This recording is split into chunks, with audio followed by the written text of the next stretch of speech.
గురుబ్రహ్మ ప్రేక్షకులకు నమస్కారం అండి. ఈ వీడియోలో కర్కాటక రాశి వారికి శ్రీ విశ్వావసు నామ సంవత్సరంలో అనగా 2025 మార్చ్ 30వ తారీఖు నుండి 2026 మార్చ్ 18వ తారీఖు వరకు ఉన్న తెలుగు కాలమాన సంవత్సరంలో మీకు ఎలా ఉండబోతుందో చాలా క్లియర్గా వివరిస్తానండి. శ్రీ దుర్గాదేవి జ్యోతిష్యాలయం. మీరు ఇప్పుడు వరకు ఎక్కడెక్కడో జ్యోతిష్యం చెప్పించుకుని నిరాశ చెంది ఉన్నారా? అయితే ఒక్కసారి గురువు గారికి ఫోన్ కాల్ చేసి చూడండి. ప్రేమ, పెళ్లి, ఉద్యోగం, రాజకీయం, విదేశీ ప్రయాణం, ధనం నిలకడగా లేకపోవటం, భార్యాభర్తల మధ్య గొడవలు, ఆస్తి తగాదాలు, అప్పుల బాధలు, స్త్రీ పురుషుల ఎలాంటి గుప్త సమస్యలకైనా ఎటువంటి సమస్యలకైనా ఒక్క రోజులోనే పరిష్కారం చూపుతారు. వీరు ఫోన్ నంబర్ 9542637206. ఇంట్రెస్ట్ ఉన్న వాళ్ళు ఎవరైనా ఏ టైంలోనైనా వీరికి కాల్ చేయవచ్చు. వీరికి ఈ సంవత్సరంలో ఆదాయం 8, వ్యయం కేవలం 2 మాత్రమే. రాజపూజ్యం 7, అవమానం 3 మాత్రమేనండి.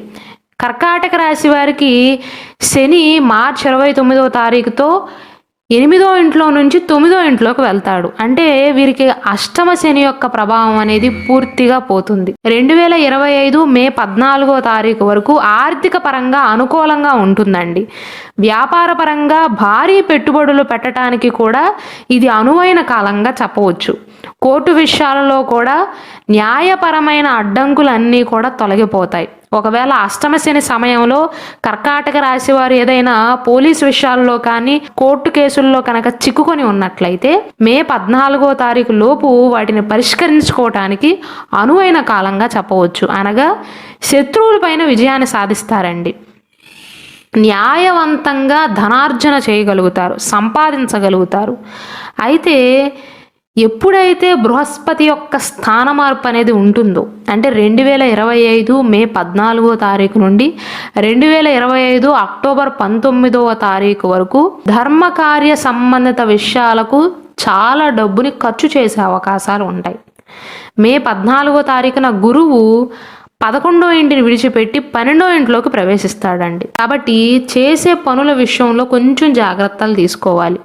ఎందుకంటే విమర్శించేవారు ఎక్కువ మంది ఉంటారండి. మీరు ఏ పని ప్రారంభించినా సరే ఎవ్వరితో మాట అనిపించుకోకుండా దృష్టి పెట్టి ప్రణాళికాబద్ధంగా ముందుకు వెళ్ళండి. ఆలోచించకుండా తీసుకునే నిర్ణయాలు అనేవి నష్టాన్ని తెచ్చే అవకాశాలు ఉన్నాయి. కాబట్టి ఓపికగా ఉండండి, తెలివిగా నిర్ణయాలను తీసుకోండి. ఇతరుల యొక్క సహాయ సహకారాలు కనుక మీకు అవసరమైతే మొహమాట పడకుండా కర్కాటక రాశి వారు ఇతరులను వాడుకోవటం కూడా మంచిది. ఉద్యోగపరంగా వచ్చే సవాళ్ళనైతే సమర్థవంతంగా ఎదుర్కోగలుగుతారు. ఈ సంవత్సరంలో కుటుంబ జీవితం అనేది బాగానే ఉంటుందండి. ముఖ్యంగా మొదటి భాగంలో, అంటే మే 14వ తారీఖు ముందు. మే 14వ తారీఖు తర్వాత పూర్తిగా ప్రతికూలంగా ఉంటుంది అని నా ఉద్దేశం కాదు. ఓపికగా ఉండాలండి. స్పష్టంగా మాట్లాడే ప్రయత్నం చేయండి. మీ మనసులో మంచున్నా చెడున్నా ఎదుటివారితో ప్రవర్తించేటప్పుడు, మాట్లాడేటప్పుడు ఏదున్నా సరే నిర్మోహమాటంగా స్పష్టంగా మాట్లాడండి. ఎదుటివారితో మాట అనిపించుకునే అంతవరకు తీసుకురావద్దు. 2025 అక్టోబర్ 20వ తారీఖు నుండి 2025 డిసెంబర్ 5వ తారీఖు వరకు కర్కాటక రాశి వారు మళ్ళీ తిరిగి అనుకూలమైనటువంటి ఫలితాలను పొందుతారు. ఈ కాలం అనేది సంపూర్ణ యోగవంతమైనటువంటి కాలంగా చెప్పవచ్చండి. విద్యాపరంగా కావచ్చు, ఉద్యోగపరంగా కావచ్చు, వ్యాపారాన్ని మొదలు పెట్టడానికి కావచ్చు, ఉద్యోగ స్థిరత్వానికి ప్రయత్నాలు చేస్తున్న వారికి కావచ్చు. 2025 మే వరకు బాగుంటుంది. 2025 అక్టోబర్ 20 నుండి డిసెంబర్ 5వ తారీఖు వరకు కూడా సంపూర్ణంగా యోగిస్తుంది. అత్యంత అనుకూలమైనటువంటి కాలంగా చెప్పవచ్చు. మళ్ళీ 2025 డిసెంబర్ 6వ తారీఖు నుండి 2026 మార్చ్ 18వ తారీఖు వరకు కొంచెం జాగ్రత్తగా ఉండాలి. ముఖ్యంగా ఎవరంటే మీ పర్సనల్ జాతకంలో, అంటే మీ డేట్ ఆఫ్ బర్త్ బట్టి, టైమ్ ఆఫ్ బర్త్ బట్టి గురుగ్రహం అనుకూల స్థానంలో ఉన్నాడు అనుకోండి, అనుకూలంగానే ఉంటుంది. గురుగ్రహం గనక ప్రతికూలంగా ఉన్నట్లయితే, అననుకూలమైనటువంటి స్థానంలో గనక ఉన్నట్లయితే గురుగ్రహానికి సంబంధించిన శాంతులు చేయించుకోవటం కానీ, గురుగ్రహ పరిహారాలను పాటించటం కానీ మంచిది. కర్కాటక రాశి వారు మే నుండి ఓం గురవే నమః అనే మంత్రాన్ని ప్రతిరోజు పఠించటం మంచిది. అక్టోబర్ మాసం వరకు. ఈ సంవత్సరం మొదటి భాగంలో కర్కాటక రాశి వారికి ఆరోగ్యపరంగా బాగుంటుందండి. మే 14వ తారీఖు తర్వాత ఆరోగ్యం విషయంలో కొన్ని జాగ్రత్తలు తీసుకుంటే చాలు. ముఖ్యంగా ఏ విషయాల్లో అంటే చర్మానికి సంబంధించిన సమస్యలు వచ్చే అవకాశాలు ఉంటాయి. ఆర్థికంగా కూడా ఈ అష్టమ శని యొక్క ప్రభావం వీడిపోయినప్పటి నుండి మే 14వ తారీఖు వరకు ఆర్థికంగా స్థిరపడగలుగుతారు. ఎందుకంటే గురువు 11వ ఇంట్లో ఉంటాడండి. కాబట్టి స్థిరమైనటువంటి ఆదాయాన్ని అందిస్తాడు. పొదుపు బాగుంటుంది. తెలివైన పెట్టుబడులు పెడతారు. ఖరీదైన వస్తువుల మీద కాకుండా భూమి మీద, వ్యాపారాలపైన, ఇటువంటి వాటిపైన పెట్టుబడి పెడతారు. తెలివి బాగా పనిచేస్తుంది. ఒకవేళ ఏదైనా లోన్లు కావాలి అనుకున్న, స్టడీ లోన్స్ కానీ, హోమ్ లోన్స్ కానీ, కార్ లోన్స్ కానీ, ఇలాంటివి కావాలి అనుకున్నట్లయితే డబ్బు సమకూర్చుకునే విషయంలో కూడా మంచి కాలంగా చెప్పవచ్చండి.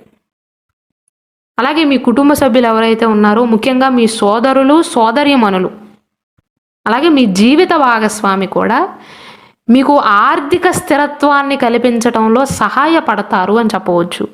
భూమి, ఇల్లు వంటి ఆస్తులను కొనుగోలు చేయాలి అనుకుంటున్న వారికి కూడా మే మాసం వరకు అత్యంత అనుకూల కాలంగా ఉంది. మంచి ప్రణాళికలు వేసుకుని మంచివి కొనుక్కోగలుగుతారు. ఎందుకంటే మే మాసం వరకు 14వ తారీఖు వరకు కర్కాటక రాశి వారు బాగా ఆలోచించగలుగుతారండి. భవిష్యత్తులో ఏవైతే మంచి ఆదాయాన్ని ఇస్తాయో వాటి మీదే పెట్టుబడులు పెడతారు. తెలివిగా ఖర్చులు చేస్తారు. పొదుపు చేస్తారు. ఈ సంవత్సరంలో విద్యారంగంలో ఉన్న వారికి అనుకూలంగానే ఉంటుందండి. ముఖ్యంగా ఈ సంవత్సరం మొదట్లో పోటీ పరీక్షలకు సిద్ధమవుతున్న వారికి విజయం లభిస్తుంది అని చెప్పవచ్చు. మే మాసం తర్వాత పెద్దవారికైతే ఆధ్యాత్మిక జ్ఞానాన్ని పెంచుకోవాలి అనుకుంటారు. చిన్నవారైతే ఆధ్యాత్మిక విద్య పైన ఆసక్తి అనేది పెరుగుతుందండి. అయితే మే మాసం తర్వాత నుండి 14వ తారీఖు తర్వాత నుండి చదువు విషయంలో కాస్త ఒత్తిడిగా అనిపిస్తుంది విద్యార్థులకు. కష్టంతో కాకుండా ఇష్టంతో చదివే ప్రయత్నాలు చేయండి. పోటీ పరీక్షల్లో అయితే విజయాన్ని సాధిస్తారు. మొత్తం మీద మీకు ఏ సమయం బాగుంటుందంటేనండి, మార్చ్ 29 నుండి మే 14 వరకు అనుకూలంగానే ఉంటుంది. మళ్ళీ 2025 అక్టోబర్ 20వ తారీఖు నుండి 2025 డిసెంబర్ 5వ తారీఖు వరకు కూడా అనుకూలంగానే ఉంటుంది. శని భగవానుడు 9వ స్థానంలో సంచరిస్తాడు కాబట్టి అష్టమ శని యొక్క ప్రభావం అనేది తొలగిపోతుంది. కాబట్టి ఈ సమయంలో అష్టమ శని జరిగిపోయిన తర్వాత నుండి భారీ ఆర్థిక ప్రయోజనాలను పొందుతారు కర్కాటక రాశి వారు. అంతేకాకుండా అష్టమ శని సమయంలో ఎవరైతే మీకు డబ్బులు ఎగ్గొట్టారో, మీకు ఇవ్వవలసి వచ్చినా ఇవ్వలేదో, ఈ కాలంలో మీకు రావాల్సిన బకాయిలన్నీ కూడా తిరిగి పొందే అవకాశాలు ఉంటాయి. అలాగే కర్కాటక రాశిలో జన్మించి వివాహం కాని వారికి వివాహ ప్రతిపాదనలు కూడా రావచ్చండి. ప్రేమ వివాహం చేసుకునే అవకాశాలు కూడా ఉన్నాయి. మే నుండి అక్టోబర్ 20వ తారీఖు వరకు మాత్రం కర్కాటక రాశిలో జన్మించిన స్త్రీలైనా పురుషులైనా సరే వివాహ విషయంలో కావచ్చు, ఉద్యోగ విషయంలో కావచ్చు, వ్యక్తిగత విషయంలో కావచ్చు కొద్దిగా సహనంగా ఉండే ప్రయత్నాలు చేయండి. అప్పుడే మీ సంబంధాలను బలోపేతం చేసుకోగలుగుతారు. జీవిత భాగస్వామితో ఆనందంగా గడిపే అవకాశాలు ఎక్కువగా కనిపిస్తున్నాయి. ఈ సంవత్సరంలో వివాహ ప్రయత్నాలు కూడా ఫలిస్తాయండి. కుటుంబంలో శుభ కార్యక్రమాలు జరిగే అవకాశాలు ఉన్నాయి. ఆరోగ్య విషయంలో మే 14 నుండి అక్టోబర్ 20వ తారీఖు మధ్య కాలంలో జాగ్రత్తలు తీసుకోండి. మీ ఆరోగ్యం విషయంలో మీరే జాగ్రత్తలు తీసుకోవాలి. నాకేం అవ్వదులే అన్న ధీమాతో ఉండవద్దు. ఎందుకంటే అష్టమ శని సమయంలో ఆల్రెడీ మీరు అనుభవించారు. ఈ సంవత్సరంలో కర్కాటక రాశి వారి పైన ఏలినాటి శని లేదు, అష్టమ శని లేదు, అర్ధాష్టమ శని లేదు. కాబట్టి గతం మీద చాలా బెటర్గా ఉంటుంది అని చెప్పవచ్చు. అలాగే ఈ కర్కాటక రాశిలో ఉన్న 3 నక్షత్రాల వారి ఫలితాలు ఎలా ఉన్నాయో కూడా నేను స్పెషల్ వీడియోస్ చేయడం జరిగింది. 2025 సంవత్సరంలో సంతాన యోగం ఉన్నవారు ఎవరు, వివాహ యోగం ఉన్నవారు ఎవరు, అదృష్టాన్ని పొందబోయేవారు ఎవరో కూడా వీడియోస్ చేయడం జరిగింది. అలాగే కర్కాటక రాశి వారు ఏ రాశి వారిని వివాహం చేసుకుంటే వారి వివాహ జీవితం అనేది బాగుంటుంది, అంటే కర్కాటక రాశికి మేషరాశి వారికి వివాహం అయితే ఎలా ఉంటుంది, కర్కాటక రాశి వారికి వృషభ రాశి వారికి వివాహం అయితే ఎలా ఉంటుంది, ఇలా 12 రాశులకి సంబంధించి వీడియోస్ చేశానండి. కాబట్టి దయచేసి వాటిని కూడా వీక్షించండి.